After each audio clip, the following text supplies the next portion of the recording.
பாடத்தை நம்ம இன்றைக்கி பார்க்க போகிறோம். ஏற்கனவே நம்ம பல்வேறு வகையான சுத்துக்களை பார்த்துருக்கோம். பொதுவாக தமிழ்நாட்டில் எல்லாரும் செஞ்சாங்கன்னா அந்த கால்மானம் 4 அது பிரிந்து செய்யக்கூடிய பாடத்தை தான் நம்ம பெரும்பான்மையான மாணவர்களோ அனைவரும் செய்வாங்க. ஆனால் இந்த கள்ளப்பத்து என்பது ஒன்றில் அப்படி நின்று கொண்டு முதல் சுற்று வாரல் இது பக்கம் தகடி மீண்டும் அதுக்கடுத்து மறாவது பக்கமும் வாரல் கொடுத்துட்டு திரும்பணும். இது போல அறுப்பு கொடுத்துட்டு அப்படி பக்கவாட்டில் அடி செய்து எதிர்த்து செய்யுது. இப்படின்னு பல்வேறு வகையான சுத்துக்கள் இதில் இருக்கு. பொதுவாக நான் முன்னாடி சொல்வது என்னன்னா, இது நிற்போம், இதில் அப்படியே கால்மானம் 4 பிரிந்து செய்யக்கூடிய பாடம். இதில் நாகம் 16 சுத்து முறை பாடம் சொல்கிறாங்களா. ஆனால் கள்ளப்பத்து அப்படின்னு வந்தாலே ஒண்டியில் அப்படி நிற்கிறோன்னா எடுத்தோடனே 1 வாரத்தில் 2 வாரத்தில் அப்படியே எதிர்பக்கம் தலை மீண்டும் வந்து பக்கம் வாரம். இப்போ அடுத்தது 1 வாரம் கொடுத்து அப்படியே திருப்பி போடும். 1 வாரத்தில் 2 வாரம் அப்படியே மீண்டும் பழைய நிலைக்கு வந்துட்டு அறுப்பு. இந்த அறுப்பு கொடுத்த போச்சு பக்கவாட்டில் ஒரு தட்டு. இதை எதுக்கு செய்யறோன்னா திசை மாறுவதற்காக செய்யக்கூடிய பாவம். அடுத்த திசை பாவம்.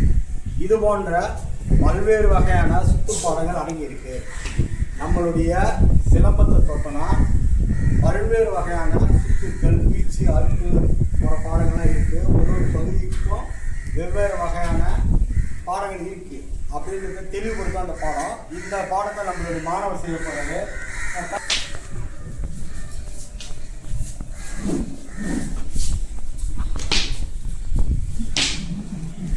4 திசைக்கும் 2வது திசையில் இப்போ செஞ்சுருக்காரு. இப்போ 3வது திசைக்கு மாறி இருக்கோம். 1 வாரம் 2 வாரில் அடுத்த கிறுக்கிக்கு வேறு ஒரு பக்கத்தில் மாறணும். பார்ப்பதற்கு சுலபமாக இருக்கிற மாதிரி இருக்கும். இது போன்ற சுத்துக்கள் இந்த பாடத்தில் நிறைந்திருக்கு. இப்போது இது செய்து முடிச்சதுக்கப்புறம் வணக்கம் முடிக்கிறதுக்குன்னு ஒரு வகை நம்ம அப்படியே இது கட்டுவோம், இறங்கி ஏற்றி குத்து அப்படியே 1 2 3 4 அப்படின்னு 3 சுற்று வரும். இதெல்லாம் இருக்குது. இப்படி முடிக்கிறதுக்கு ஒரு வகையான பாடம் இருக்குது. இதுவரை தான் சுற்று. இது போன்ற பல்வேறு வகையான பாடங்கள் இந்த கள்ளப்பத்து பாடத்தில் இருக்குது. சரிங்களா. சிலம்பம் என்றால் கடன்னு சுற்றுவது மட்டுமே பாடம் இல்லை. அது தவிர்த்து தனித்திறமைன்னு சொல்லக்கூடிய பாடம். இன்றைக்கு என்னென்னா நம்ம பாரம்பரிய பாடங்களை விட்டுறாங்க பல பேர். பிரான்ஸ் நாட்டில் பழகக்கூடிய போஸ்டஃப்னு செய்யக்கூடிய இந்த கம்பு இப்படி கொடுத்து இப்படி வாங்கி இந்த பக்கம் கொடுத்து இப்படி செய்வது தான் சிலம்பம் என்ற ஒரு மனநிலைக்கு வந்துட்டாங்க. ஏன்னா யூடியூப்பில் பார்த்து வித்தியாசமான பாடங்களை பார்த்து இதெல்லாம் சிலம்பம் என்று மனநிலைக்கு வந்துட்டாங்க மாணவர்கள். அதை இப்போ நாம் இந்த பாடத்தில் ஒரு கண்ணாடி அடிக்கிறேன். சிலம்பம் என்றாலே போர்க்கலை. அதெல்லாம் அந்த போர்க்கலையில் ஒரு சில சமயத்தில் சுத்துக்கள் வரும், அவ்வளோதான். அதற்காக நம்ம தனித்தன்மையாக சுத்துக்கள் மட்டுமே அது செஞ்சால் முடியாது. இப்போது நாம் செய்த பாடத்துடைய விளக்கத்தை பாருங்க. இப்போ இது ஒன்றில் நிற்கிறான், எதிர் பக்கம் இருக்கிறாரு. 1 வாரம் 2 வாரம் இந்த திசையை முடிச்சிட்டோம். அடுத்தது எதிர் திசையில் வரக்கூடிய அடி மீண்டும் தொடங்கிய திசைக்கு இப்படி 2 பக்கமும் உள்ள எதிரிகளை விரட்டுவதற்காக செய்யக்கூடிய பாடம்.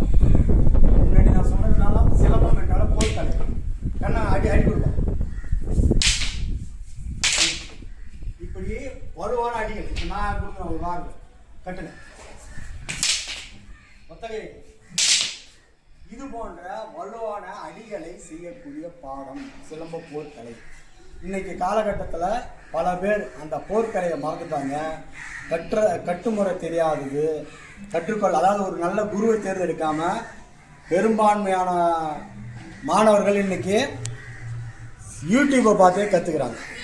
நான் பல முறை சொல்வது என்னென்னா, உங்களுடைய பகுதியில் இருக்கக்கூடிய சிலம்ப ஆசனங்களை தேர்ந்தெடுத்து கற்றுங்க.